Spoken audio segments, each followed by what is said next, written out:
Pourquoi les femmes n'entendent-elles pas la réponse à leurs prières?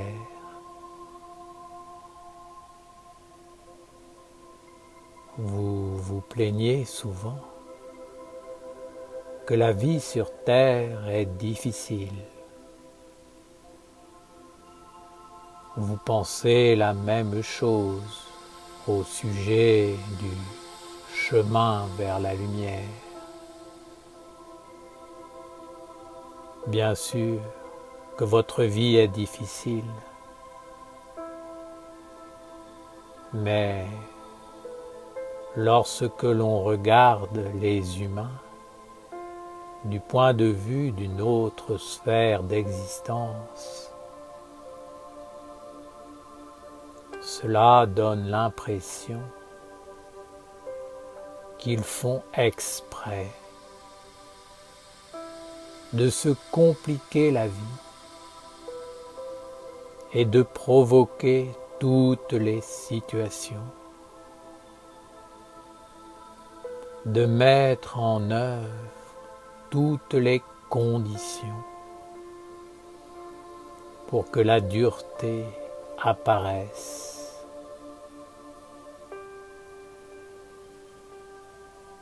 Ils cherchent les amis qu'il ne faut pas, regardent et mettent en œuvre tout ce qui les conduit vers l'esclavage, la prison, l'asservissement. Ils donnent leur force, leur intelligence, leur âme à ceux qui cherchent à les affaiblir, à les enchaîner, à leur faire du mal, à les détruire. Pourquoi ne s'associent-ils pas avec ce qui est le bien et le bonheur? Pourquoi écoutent-ils les voleurs d'âme? Pourquoi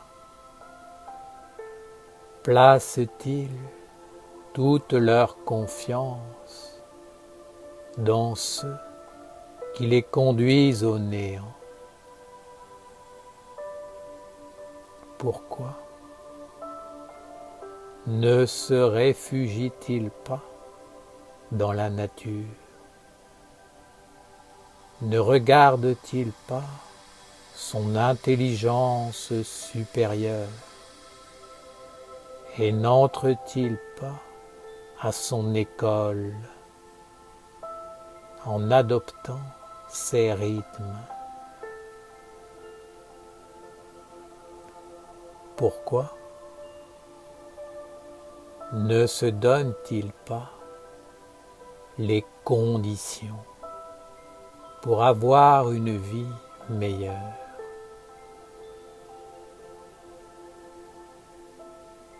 Le monde divin entend bien sûr vos supplications,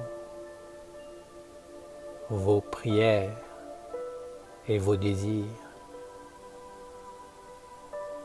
mais vous devez comprendre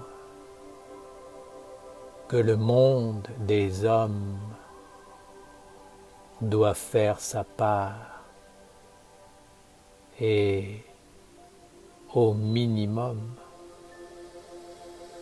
être conforme à ce que le monde divin lui indique, lui demande.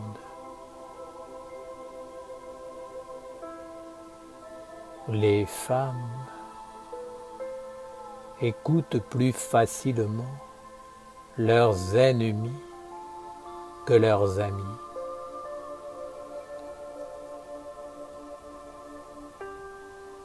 Le monde divin apporte la réponse, mais les femmes doutent et ne s'activent pas.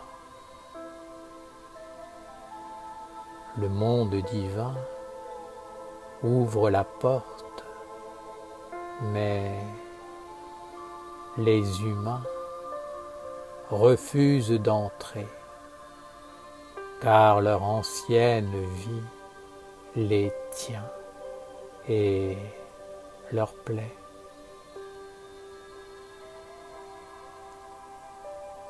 Le monde divin donne une terre, mais les humains ne la cultivent pas, préférant l'ancienne nourriture.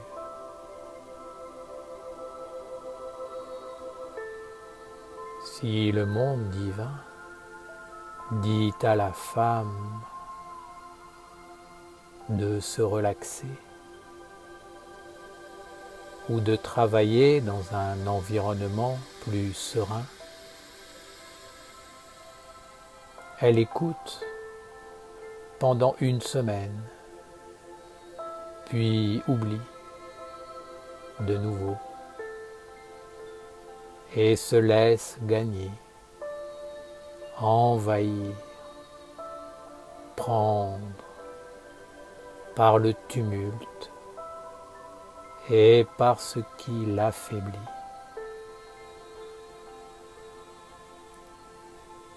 Pourquoi les femmes font-elles cela?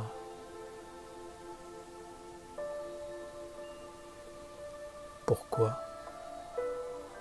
ne préservent-elles pas la parole divine et l'enseignement comme un trésor sacré et essentiel?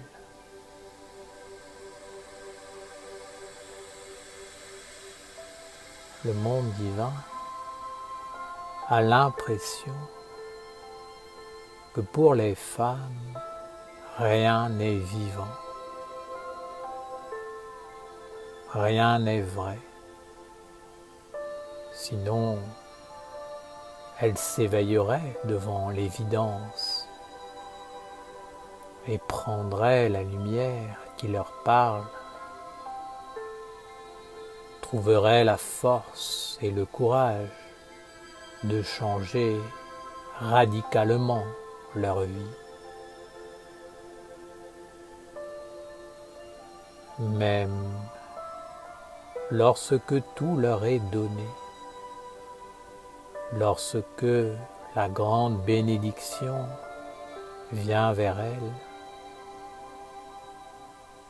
c'est comme si elles ne le voyaient pas et étaient incapables de faire le pas qui les conduira vers la lumière, vers l'autre vie.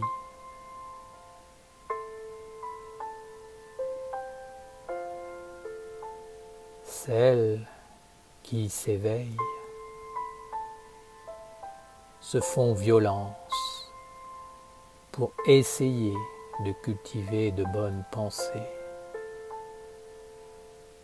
pour sortir du monde injuste, ne plus se sentir faible et ne plus alimenter la mécréance des hommes. En réalité, la violence n'est pas utile si tu écoutes le monde divin et que dans la souplesse et la légèreté, tu mets en pratique ce qu'il te dit comme quelque chose d'agréable, de positif, de bon pour toi. Alors, tu constateras par toi-même que les conditions de ta vie changent.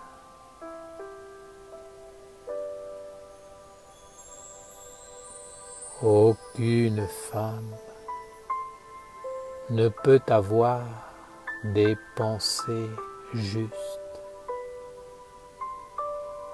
en vivant dans un monde injuste.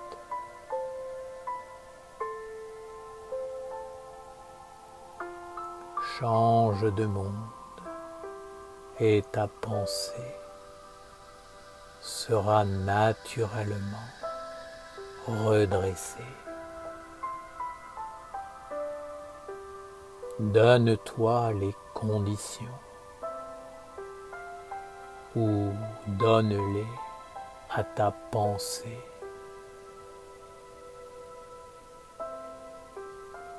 N'exige pas de ta pensée quelque chose de difficile, mais permets-lui d'être heureuse en ayant toutes les conditions pour accomplir sa tâche, ce qui lui tient à cœur.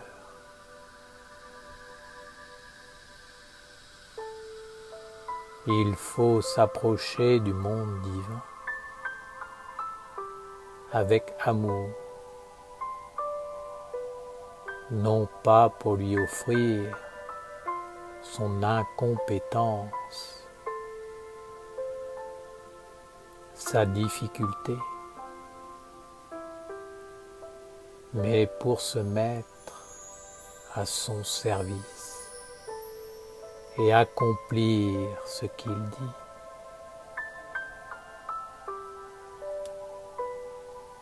Place-toi dans les conditions pour que le divin vienne dans ta vie.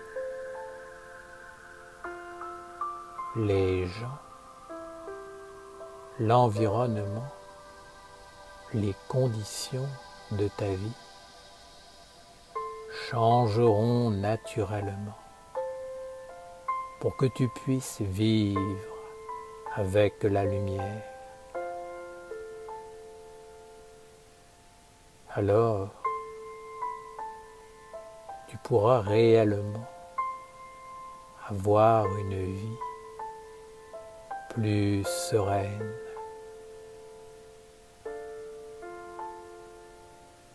Tu pourras conduire les belles pensées,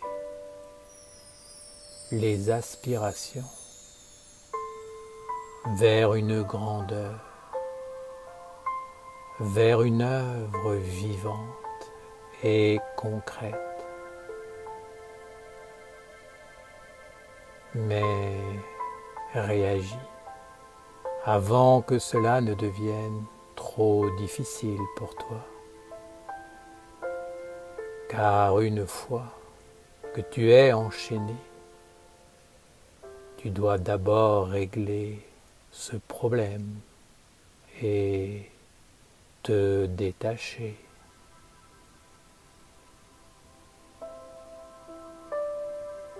Associe-toi avec l'ami de lumière.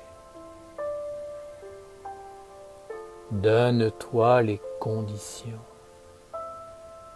pour que ta vie soit conforme à ce que tu es au plus profond de toi. Ne cherche pas ce qui est compliqué et loin de toi. Bien au contraire, associe-toi avec ce qui allège ta vie et l'élève vers le plus haut. Ne porte pas le monde autour de toi. ne prends pas en charge les problèmes des autres, mais règle tes propres difficultés. Prends en charge ta vie pour offrir une œuvre à la lumière.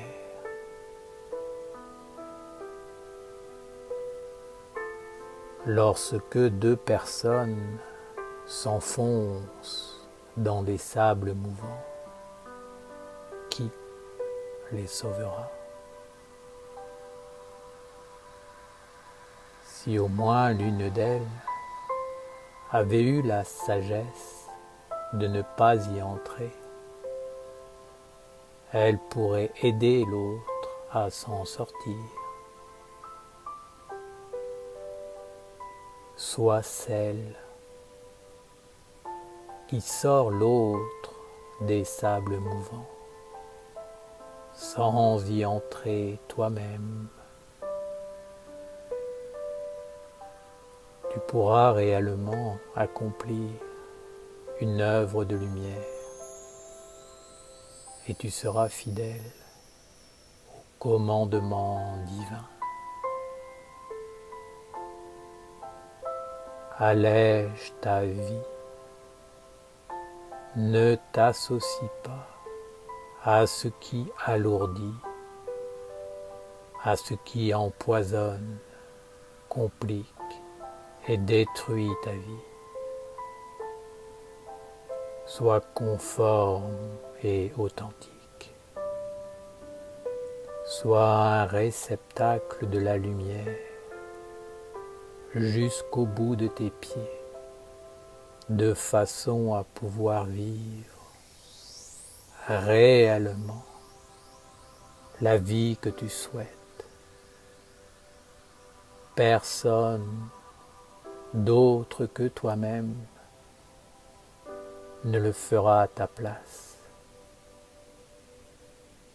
Toi seul peux et dois prendre ta vie en main pour faire triompher ce que tu sais être vrai, juste et bon.